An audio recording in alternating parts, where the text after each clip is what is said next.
ऐसी हम गारंटी ले रहे हैं कि इस चौपाई का संपुट लगा करके हनुमान चालीसा ही कर दो, आपका कार्य सिद्ध हो जाएगा। अच्छा, क्योंकि हमने ये करके देख रखा है। अच्छा, स्वयं आपका निज अनुभव है? हाँ। अच्छा। जय सिया राम। सब सुख लहे तुम्हारी सरना, तुम रक्षक काहू को डरना। पिछले शनिवार को पानीपत जाने का मौका मिला। वहाँ पे कई ऐसे हनुमान जी के प्राचीन और सिद्ध मंदिर हैं जहाँ दर्शन मात्र से आपके सकल कार्य सिद्ध हो जाते हैं। वैसे ही एक मंदिर में जाने का सौभाग्य प्राप्त हुआ। ये पानीपत के सबसे व्यस्ततम जो वहाँ का बाज़ार है, इंसार बाज़ार, पंचरंगा बाज़ार भी कहते हैं। आगे अंदर आप जाएंगे तो वहाँ पे स्वयंभू प्रकटेश्वर हनुमान जी का मंदिर है। काफ़ी प्राचीन मंदिर है। कब से है इसके बारे में कोई जानकारी नहीं है। कोई नहीं बता पाता कि ये मंदिर कब से है। कई बार इसका जीर्णोद्धार हुआ और कहा जाता है कि यहाँ पे हनुमान जी स्वयं प्रकट हुए हैं। दीवार के अंदर से वो प्रकट हुए हैं, ऐसी वहाँ की मान्यता है।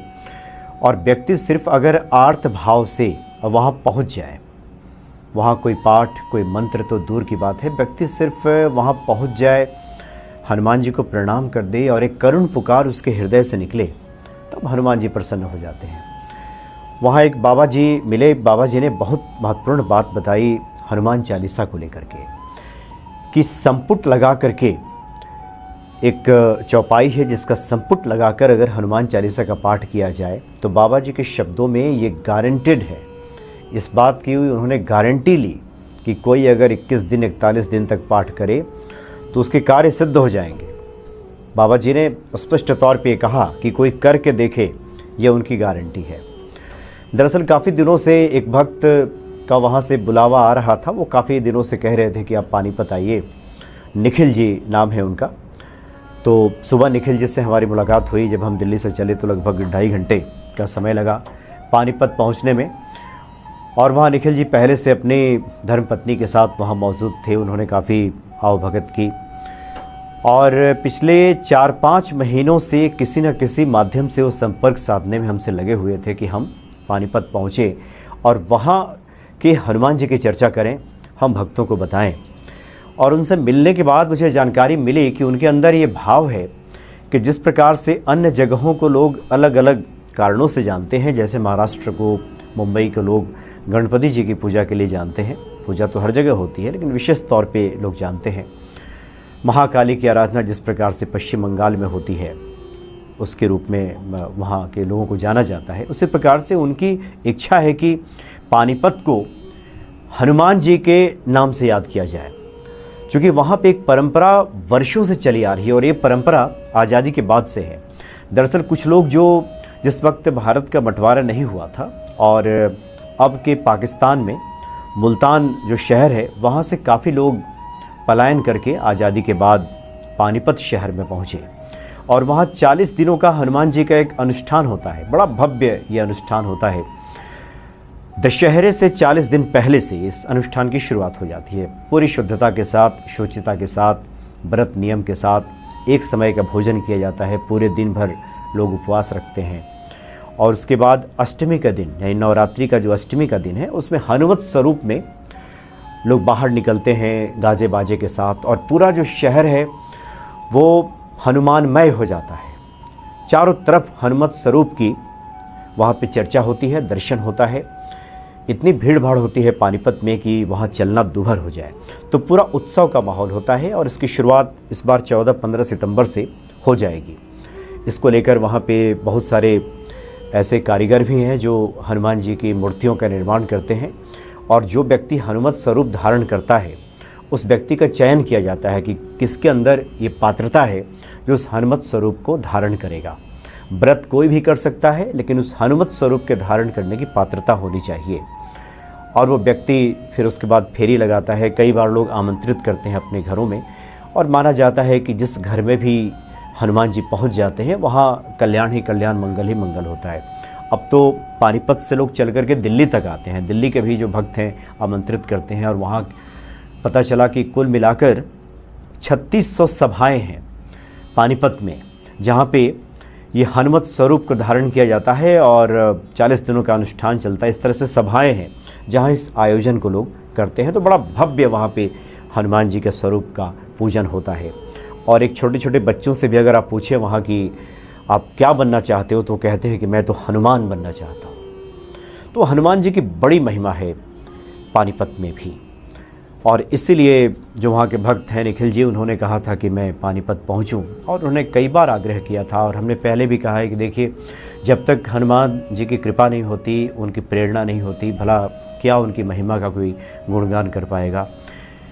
दर्शन ही संभव नहीं है जब तक हनुमान जी कृपा न कर दें। तो बड़े दयालु हैं, परम कृपालु हैं हनुमान जी। तो सबसे पहले 9:30 बजे के तकरीबन जब हम पानीपत पहुँचे, और उसके बाद इंसार बाज़ार में, जैसा कि हमने शुरू में जिक्र किया कि वहाँ पे हनुमान जी का प्रसिद्ध मंदिर है, प्रकटेश्वर सिद्ध हनुमान जी, स्वयंभू हनुमान जी। उस मंदिर में पहुँचे तो बाबा जी ने कहा कि कोई व्यक्ति नियम धर्म के साथ एक अनुष्ठान ले ले। अनुष्ठान के लिए वही नियम आप सभी जानते हैं, हाथ में जल ले, फूल ले ले, और हनुमान जी से कहे कि मैं आपके हनुमान चालीसा का अनुष्ठान ले रहा हूँ। और उसके बाद हनुमान जी का जो प्रसिद्ध एक चौपाई है कि पवन तनय बल पवन समाना, बुद्धि विवेक विज्ञान निधाना, कवन सुकाज कठिन जग माही, जो नहीं होए तात तुम पाही। इसका संपुट लगाना है आपको हनुमान चालीसा में। संपुट कहते हैं किसी भी चौपाई के पहले और बाद में। जैसे आप हनुमान चालीसा पढ़ने जा रहे हैं तो पहले इस चौपाई का आप जप करेंगे, कवन सुकाज कठिन जग माही, यानी पवन तनय से लेना है। पवन तनय बल पवन समाना, बुद्धि विवेक विज्ञान निधाना, कवन सुकाज कठिन जग माही, जो नहीं होए तात तुम पाही। फिर श्री गुरु चरण सरोज रज, निजमन मुकुर सुधार, वर्णव रघुबर बीमल यश, जो दायक फल चार। फिर पवन तनय बल पवन समाना, बुद्धि विवेक विज्ञान निधाना। इसको संपुट कहते हैं। आगे भी लगाना है और पीछे भी लगाना है। इस तरह से संपुट लगाकर अगर 11 दिन, 21 दिन, 41 दिन तक का पाठ किया जाए, 11 पाठ प्रतिदिन, 11 हनुमान चालीसा का पाठ संपुट लगाकर, इसमें आपको समय लगेगा 1.5-2 घंटे का समय कम से कम लग सकते हैं, 1-1.5 घंटे तो लगना ही लगना है। तो इस तरह से कोई 11 दिन, 21 दिन या 41 दिन का अनुष्ठान लेता है तो बाबा जी के शब्दों में ये गारंटेड है कि उसका कार्य सिद्ध हो जाएगा। इसमें कहीं कोई शको सुबहो की गुंजाइश नहीं है, कहीं इसमें कोई दो राय नहीं है। हनुमान जी बहुत जल्द प्रसन्न हो जाते हैं। कोई करके देखे। उन्होंने बहुत सारी बातें वहाँ के बारे में बताई कि एक व्यक्ति बीमार थे, उनको लाया गया वहाँ पे।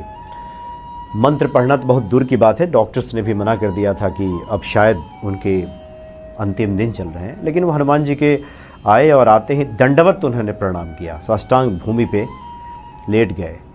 और उसके बाद कुछ ही देर के बाद वो स्वयं चल कर के अपने घर गए। तो अद्भुत वो मंदिर है। तो काफ़ी लोगों से वहाँ पे मुलाकातें हुई, कुछ कारीगरों से मुलाकातें हुई, कुछ इस तरह की सभाएं जो लोग लगाते हैं, हनुमान जी का जो अनुष्ठान चलता है 40 दिन, वहाँ उन लोगों से बातचीत हुई जो वहाँ के जो पुजारी हैं, जो सभाओं के अध्यक्ष हैं, जो उन सभाओं का संचालित करते हैं। तो कुल मिलाकर ये पूरे दिन अद्भुत दर्शन हनुमान जी का हुआ, हनुमान जी की महिमा जानने का मौका मिला, और ये सब हनुमान जी की कृपा से। तो हनुमान भक्ति पे आप समय समय पे इन वीडियोस को देखेंगे, लेकिन ये जो महामंत्र है जो कि हमने बताया आपको कि हनुमान चालीसा से पहले संपुटित करके अगर आप हनुमान जी के चालीसा का पाठ करते हैं तो आपके सकल मनोरथ सिद्ध हो जाएंगे। और कई बार इस बात की चर्चा हुई है कि हनुमान चालीसा सर्व फलदायी है। समय समय पे हनुमान जी की प्रेरणा से गोस्वामी जी ने कई रचनाएं की हैं लोक कल्याण के लिए, क्योंकि हनुमान जी ही ऐसा अवसर निर्मित करते हैं और गोस्वामी जी ने इन रचनाओं को किया। तो समय समय पे आप वो भी कर सकते हैं। लेकिन हनुमान चालीसा तो प्रतिदिन अपने पाठ में, अपनी पूजा में आपको शामिल करना ही चाहिए। तो निश्चित ही हनुमान जी कृपा करेंगे। जय सिया राम।